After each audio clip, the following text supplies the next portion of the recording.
ನಿಮ್ಮ ಕೊಡುಗೆ ಏನು ಕಾಂಗ್ರೆಸ್ ನಾಯಕರಿಗೆ ಇವತ್ತು ಕೇಳಲಿಕ್ಕೆ ಬಯಸ್ತೇನೆ.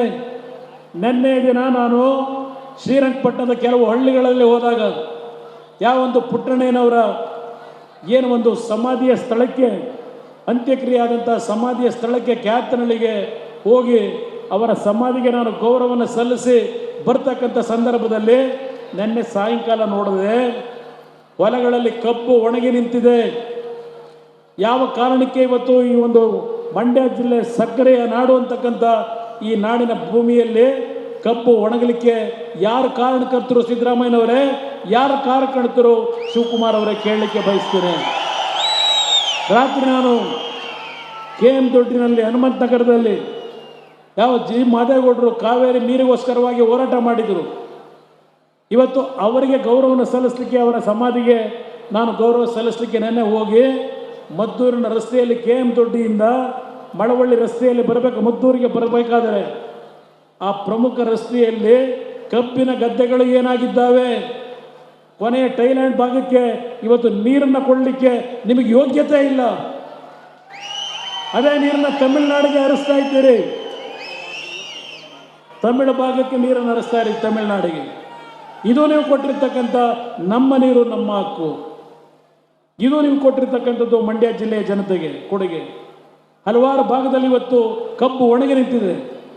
ಈ ಒಂದು ಜಿಲ್ಲೆಯ ಕೃಷಿ ಸಚಿವರಾಗಿ ಪ್ರಥಮ ಬಾರಿಗೆ ಹೇಳ್ತಾರೆ, ಈ ಬಾರಿ ಯಾರು ಭತ್ತ ನಾಟಿ ಮಾಡಬೇಡಿ ಅಂತ ಹೇಳಿ ಘೋಷಣೆ ಮಾಡಿದಂಥ ಯಾರಾದರೂ ಒಬ್ಬ ಕೃಷಿ ಸಚಿವ ಈ ಭಾಗದಲ್ಲಿ ಯಾರಾದರೂ ಬಂದಿದ್ರೆ, ಇವತ್ತಿನ ಈ ಕೃಷಿ ಸಚಿವ ಮಂಡ್ಯ ಜಿಲ್ಲೆಯ ಜನತೆಗೆ, ರೈತರಿಗೆ ಹೇಳ್ತಾರೆ ಭತ್ತ ನಾಟಿ ಮಾಡಬೇಡಿ ಅಂತ ಹೇಳಿ. ಇದು ಇವರು ಕೊಟ್ಟಿರ್ತಕ್ಕಂಥ ಕೊಡುಗೆ ಈ ಒಂದು ಭಾಗದ ಜನತೆಗೆ. ಇವತ್ತು ನಾನು ಒಂದು ಮಾತನ್ನು ಈ ಒಂದು ವೇದಿಕೆ ಮುಖಾಂತರ ಹೇಳ್ತೇನೆ.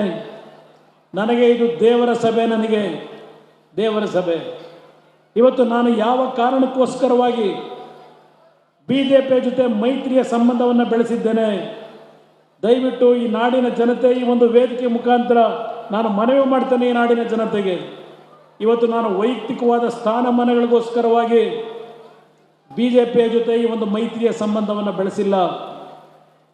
ಇವತ್ತು ಯಾವ ಕರ್ನಾಟಕದ 28 MPಗಳು ಲೋಕಸಭಾ ಸದಸ್ಯರು ದೆಹಲಿಯಲ್ಲಿ ಮಾತನಾಡೋದಿಲ್ಲ, ಇವತ್ತು ಇವರಿಗೆ ಧ್ವನಿ ಇಲ್ಲ ಅಂತಕ್ಕಂಥ ಮಾತನ್ನು ಈಗಿನ ಕಾಂಗ್ರೆಸ್ ಏನು ಹೇಳ್ತಾ ಇದ್ದೀರಿ? ಅವತ್ತು ಕರ್ನಾಟಕದ ನೀರಾವರಿ ಯೋಜನೆಗಳಿಗೆ 40 ವರ್ಷ ಇದ್ದಂಥ ನಮ್ಮ ಲೋಕಸಭಾ ಸದಸ್ಯರು 28ಕ್ಕೆ 28 ಸ್ಥಾನ ಗೆದ್ದು ನೀವು ಕೊಟ್ಟ ಕೊಡುಗೆ ಕರ್ನಾಟಕಕ್ಕೆ ಏನಪ್ಪ ಅಂದರೆ, ಆ ಉತ್ತರ ಕರ್ನಾಟಕದ ಅಪ್ಪರ್ ಕೃಷ್ಣ ನೀರಾವರಿ ಯೋಜನೆಗೆ ಅವತ್ತಿನ ಪ್ರಧಾನಮಂತ್ರಿ ಲಾಲ್ ಬಹದ್ದೂರ್ ಶಾಸ್ತ್ರಿ ಅವರು ಬಂದು ಗುದ್ದಲಿ ಪೂಜೆ ಮಾಡಿ ಹೋದಂಥದ್ದನ್ನು ಹೊರತುಪಡಿಸಿ ಒಂದು ಬಿಡುಗಾಸನ್ನು ಇವತ್ತು ಕರ್ನಾಟಕ ರಾಜ್ಯದ ನೀರಾವರಿ ಯೋಜನೆಗಳಿಗೆ ಕೇಂದ್ರ ಸರ್ಕಾರದಿಂದ ಕೊಡಲಿಲ್ಲ. ಇವತ್ತು ನರೇಂದ್ರ ಮೋದಿ ಅವರನ್ನ ಕೇಳ್ತಾ ಇದ್ದೀರಿ, ನಿಮ್ಮ ಕೈಲೇನು ಸಾಧ್ಯವಾಗಿಲ್ಲ. ಈ ಚುನಾವಣೆಯಲ್ಲಿ ವೇದಿಕೆ ಮುಖಾಂತರ ಮನವಿ ಮಾಡ್ತಕ್ಕಂಥದ್ದು 28ಕ್ಕೆ 28 ಲೋಕಸಭಾ ಸದಸ್ಯರನ್ನ ಇವತ್ತು ಮಂಡ್ಯ ಜಿಲ್ಲೆಯ ಜನತೆ, ನೀವು ನನಗೆ ಹಲವಾರು ಜನ ಹಿರಿಯರು ದೂರವಾಣಿ ಮುಖಾಂತರ ಫೋನ್ ಮಾಡಿ, ನೀನು ಈ ಬಾರಿ ಚುನಾವಣೆಗೆ ಮಂಡ್ಯದಿಂದ ನಿಲ್ಲಲೇಬೇಕು, ಇವತ್ತು ಈ ಜಿಲ್ಲೆಯ ಅಭಿವೃದ್ಧಿ, ಈ ಜಿಲ್ಲೆಗೆ ಹಲವಾರು ನನ್ನ ರೈತರ ಬದುಕನ್ನು ಸರಿಪಡಿಸಲಿಕ್ಕೆ ಈ ಬಾರಿ ನೀನೇ ನಿಲ್ಲಬೇಕು ಅಂತಕ್ಕಂಥ ದೂರವಾಣಿ ಮುಖಾಂತರ ಹಲವಾರು ಹಿರಿಯರ ಒಂದು ಒತ್ತಡ ಏನಿದೆ, ಒಂದು ಮಾತನ್ನು ಹೇಳಿದರು. ದಯವಿಟ್ಟು ಈ ಭಾಗದ ಜನ ಇವತ್ತು ನೀನು ಬರಬೇಕು ಅಂತ ಇದ್ದಾರೆ. ಈ ಚುನಾವಣೆಯಲ್ಲಿ ನೀನೇನಾದರೂ ಸೋತರೆ ಸಂಜಯ್ ಥಿಯೇಟರ್ ಸರ್ಕಲ್ನಲ್ಲಿ ನೇಣಿಗೆ ಶರಣಾಗ್ತೀವಿ, ನಿಮಗೆ ಅನ್ಯಾಯ ಮಾಡಲ್ಲ, ಈ ಚುನಾವಣೆ ನಿಲ್ಲಿ ಅಂತಕ್ಕಂಥ ಮಾತು ಹೇಳಿದರು. ಇವತ್ತು ಆ ಹಿನ್ನೆಲೆಯಲ್ಲಿ ಇವತ್ತು ಈ ಜಿಲ್ಲೆಯಲ್ಲಿ ನಾನು ಚುನಾವಣೆಗೆ ಬಂದಿರತಕ್ಕಂಥದ್ದು ನನ್ನ ವೈಯಕ್ತಿಕ ಸ್ವಾರ್ಥಕ್ಕಲ್ಲ.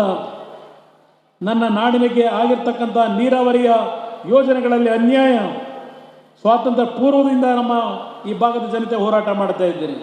ಇವತ್ತು ಬಹುಶಃ ಆರಂಗಿ ಜಲಾಶಯ ಮತ್ತು ಹೇಮಾವತಿ ಜಲಾಶಯ 1962 ನಮ್ಮ ಈಗಿನ ಯುವಕರಿಗೆ ಮನವಿ ಮಾಡ್ತೇನೆ. ಅವತ್ತು ದೇವೇಗೌಡರು ಪ್ರಥಮ ಬಾರಿಗೆ ಯಾವ ಒಂದು ವಿಧಾನಸಭೆಗೆ ಪ್ರವೇಶ ಮಾಡ್ತಾರೆ, ತಮಿಳುನಾಡಿನ ಒಂದು ಅಲ್ಲಿಯ